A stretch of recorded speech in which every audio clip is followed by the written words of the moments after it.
Nuevamente vamos a tener el agrado de recibir al doctor César Ochoa Martínez, que ya estuvo con nosotros hace rato por la mañana.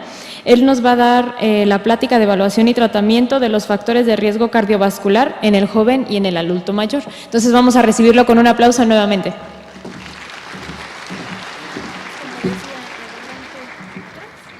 Hace unos momentos, cuando ustedes estaban escuchando al cardiólogo, al final de cuentas, muchos de los pacientes que tienen diabetes mellitus y otros problemas de síndrome metabólico, otro tipo de enfermedades, no precisamente una diabetes como tal, sino pueden tener dislipidemias solamente.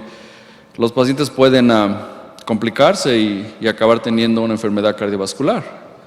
Y como ustedes pueden ver, la más común de ello es que se acumulen placas de ateromas en las diferentes áreas. Muchos de los estudios actuales que se han hecho al respecto se están manejando para tratar de hacer estudios de regresión de placa. Es lo que mencionaba al final cuando estaba mostrando las diapositivas donde ustedes veían un ultrasonido. Ese ultrasonido que se conoce como IBUS en Estados Unidos, básicamente lo que hace es que los médicos, sobre todo los intervencionistas, los cardiólogos, tienen la capacidad de realmente ver en dónde está el problema como tal. Y a nivel de investigación nos han servido mucho porque hay algunos estudios donde hemos tratado de hacer la regresión de la placa utilizando medicamentos. Y la ventaja de esto es básicamente los pacientes que ya tienen antecedentes de enfermedades cardiovasculares. Al hacer una regresión de placa mejoramos la situación hemodinámica del paciente. La situación con la diabetes, como ustedes pueden observar, es que se han hablado de cifras del 60, 75, pero algunos grupos hablan con un poquito más de certeza relacionado a que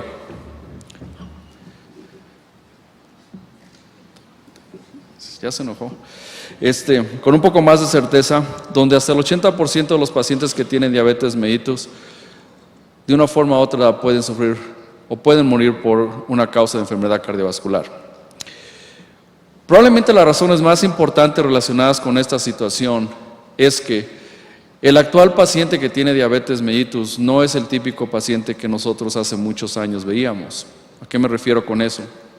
Que hace muchos años habitualmente nosotros diagnosticábamos diabetes mellitus y el paciente no tenía ninguna otra comorbilidad. El caso actual es que la mayoría de los pacientes que tienen diabetes también presentan otros problemas muy importantes. Muchos de ellos ya tienen dislipidemia, tienen hipertensión y por supuesto tienen un grado de obesidad. Cuando nosotros observamos los factores que desencadenan o desarrollan o van a facilitar el desarrollo de diabetes o enfermedades cardiovasculares, cuando nos referimos a lo que es la situación de la diabetes y la obesidad, básicamente son exactamente los mismos. Por eso es que ustedes probablemente en los últimos años han escuchado hablar acerca de condiciones como de obesidad, donde prácticamente la diabetes y la obesidad ya es una enfermedad que de una forma u otra, incluso vamos a ver en unos minutos cuando esta cosa empieza a funcionar, que realmente existen genes que están relacionados con esa situación de que la diabetes y la obesidad se presenten conjuntamente. Aquí en esta diapositiva, ustedes pueden observar que los factores de riesgo cardiovascular, en esos resultados que ustedes observan en esta diapositiva, un dato muy interesante con esos factores de riesgo que son los que típicamente se manejan o la gente relaciona más en estas enfermedades. La inactividad, la obesidad, la presión arterial elevada, el fumar, el colesterol elevado y la diabetes son lo que tradicionalmente se conoce como factores de riesgo para enfermedad cardiovascular. Pero si ustedes observan dos de ellos, que es la obesidad y la diabetes, tiene un número o un porcentaje muy significante, que es básicamente el 34 y el 11%. El detalle es que, como yo les había comentado anteriormente, la mayoría de los pacientes que actualmente vemos tienen diabetes, muchos de ellos tienen obesidad. Entonces, prácticamente un individuo tener diabetes o obesidad lo pone casi en un 50% y, para ser más exacto, un 45% de riesgo de que potencialmente pueden tener enfermedad cardiovascular. Ahora, si ustedes ven el resto de los que están ahí, hablando, por ejemplo, de inactividad, la inactividad está relacionada con ¿qué? Con la obesidad. Y por supuesto, el hábito de fumar es algo que de una forma u otra también pone una carga bastante importante. Independientemente de eso, nosotros podemos hacer algo al respecto. Y durante la plática del día de hoy les voy a mostrar datos donde básicamente actualmente ya existe la posibilidad o se vio o ya se identificaron factores de riesgo para enfermedad cardiovascular en enfermedades pediátricas. Probablemente van a ser muy parecidos a los que vemos en los adultos, pero hay algunas situaciones que se presentan sobre todo a nivel pediátrico donde de una forma u otra vamos a ver la importancia de por qué debemos de hacer algo al respecto. Y como les dije, en una forma chusca, de que de una forma u otra ahorrarle los 20,000 pesos o 20,000, no sé si eran dólares, y el viajecito en el helicóptero. La importancia de esto es que la mayoría de las situaciones que actualmente nosotros vemos como enfermedades crónico-degenerativas, no transmisibles, muchas de ellas pueden ser prevenibles. El detalle es que la intervención que nosotros hacemos en ellas la empezamos ya en edades muy avanzadas o cuando ya el problema está habituado. Ustedes han visto que tradicionalmente cuando se diagnostica la diabetes mellitus, ¿qué sucede? Ya el individuo de una forma u otra ya incluso tiene complicaciones de la misma, porque habitualmente el diagnóstico cuando lo realizamos ya el paciente tiene aproximadamente, se habla entre 2 a 5 años de haber tenido la enfermedad establecida, pero no había sintomatología por X causa. El otro problema que actualmente nosotros confrontamos con esta situación como de la diabetes, ¿qué sucede? Que los típicos signos y síntomas que nosotros hemos aprendido no son los que habitualmente vemos actualmente. ¿A qué voy con eso? Muchas de las ocasiones los pacientes llegan a la consulta por una causa que realmente parece que no está relacionada con el mismo.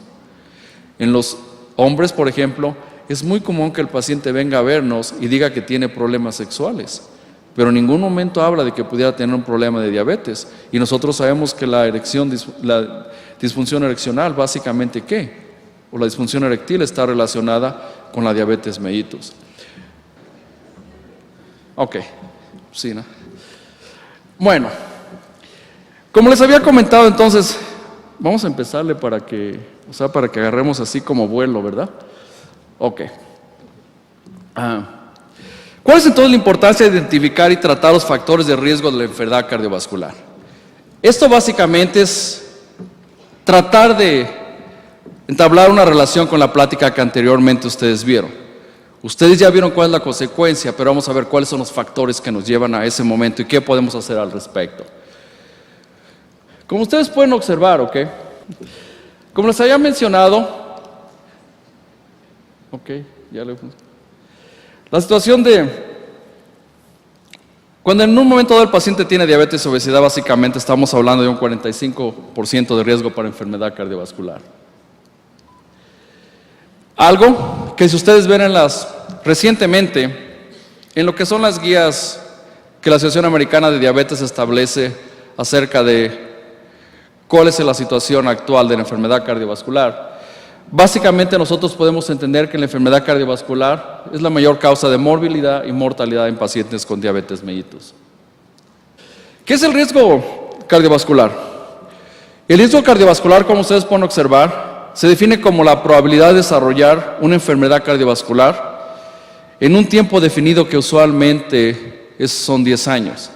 Por eso es que ustedes ven que la mayoría de los métodos actuales que se utilizan para tratar de establecer el riesgo cardiovascular, como el método de Framingham, básicamente nos dan este porcentaje a los 10 años.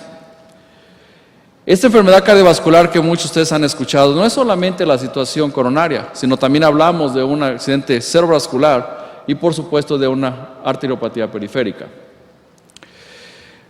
Cuando de una forma u otra observamos los factores que contribuyen al riesgo cardiometabólico, son muchos los factores que están involucrados en ella.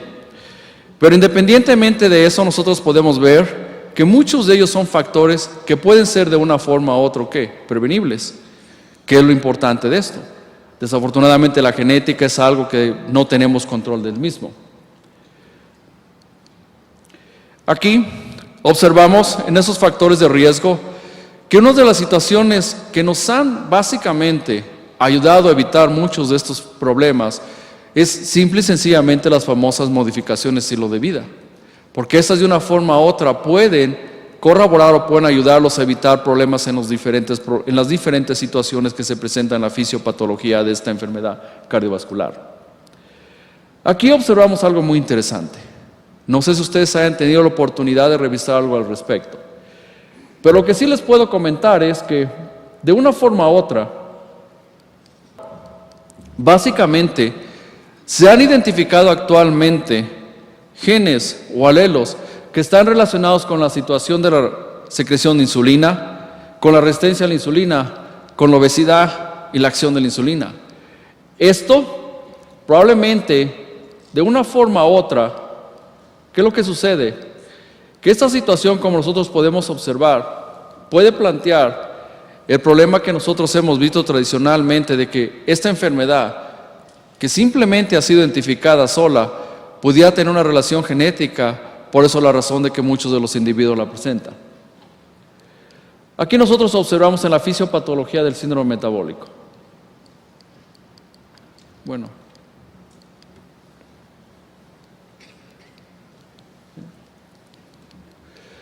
De una forma u otra, cuando ustedes observan esta situación en el síndrome metabólico, algo muy interesante es todos los componentes que de una forma u otra van a estar relacionados con el mismo. Lo importante de esto es que muchos de estos factores que están involucrados en el síndrome metabólico definitivamente son factores de riesgo para enfermedad cardiovascular, lo que de una forma u otra están relacionados conjuntamente y pueden ocasionar los problemas que nosotros conocemos y podemos prevenir al respecto. Esa diapositiva es muy interesante y les voy a explicar cuál es la situación. Eso es básicamente la fisiopatología de la diabetes tipo 2 en los pacientes pediátricos. El detalle de esto es que de una forma u otra, ustedes saben que tenemos factores o situaciones de resistencia a la insulina que son innatos del individuo durante el crecimiento. Y otra situación muy interesante es que sus estilos de vida occidental es un factor determinante en la fisiopatología de este problema y los factores que estos individuos van a tener más adelante.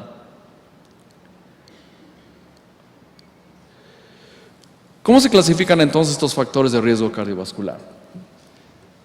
Se ha hablado al respecto de una forma u otra y hay varias clasificaciones.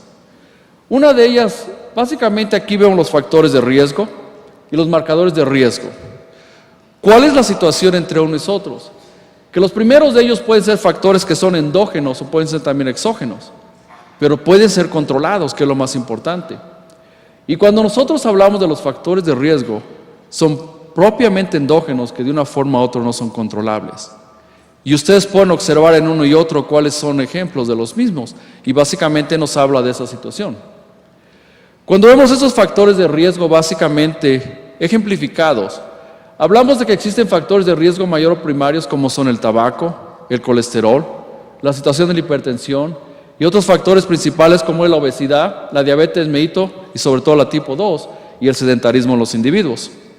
Y otros factores que de una forma u otra son muy importantes que tengamos conocimiento porque en muchas ocasiones van a ser los primeros que van a aparecer en la situación de la enfermedad cardiovascular, son los factores que se conocen como emergentes, como los que ustedes observan ahí. La posmenopausia o incluso la menopausia como tal son factores ya de riesgo cardiovascular. O sea que técnicamente cuando una mujer entra a ese periodo, su riesgo de enfermedad cardiovascular va a aumentar. El otro detalle que nosotros observamos es que de una forma u otra, si queremos enlistar algunos de estos factores, básicamente para que ustedes tengan más conocimientos de los mismos, cuando referimos a los factores modificables son los que ustedes observan en esa línea y muchos de ellos ampliamente conocidos por nosotros. El consumo de alcohol es importante en esta situación de factores de riesgo cardiovascular. Por supuesto, cuando hablamos de los no modificables son los aspectos que de una forma u otra no tenemos control sobre los mismos. Incluso, algunas clasificaciones hablan de factores predisponentes que contribuyen a esta enfermedad y factores también condicionales. Los primeros de ellos son factores que empeoran el riesgo de este problema, de este factor de riesgo, y los condicionales son los que son asociados con un riesgo aumentado de esta enfermedad. Ahora bien, cuando tratamos de enlistar algunos de esos, muchas ocasiones los tomamos como cualquier cosa. Pero independientemente de todos esos factores de riesgos predisponentes, es importante considerarlos como ustedes los pueden observar. Incluso factores psicosociales que están enumerados ahí son vitales cuando en un momento dado hablamos de este tipo de enfermedades. De una forma u otra, los factores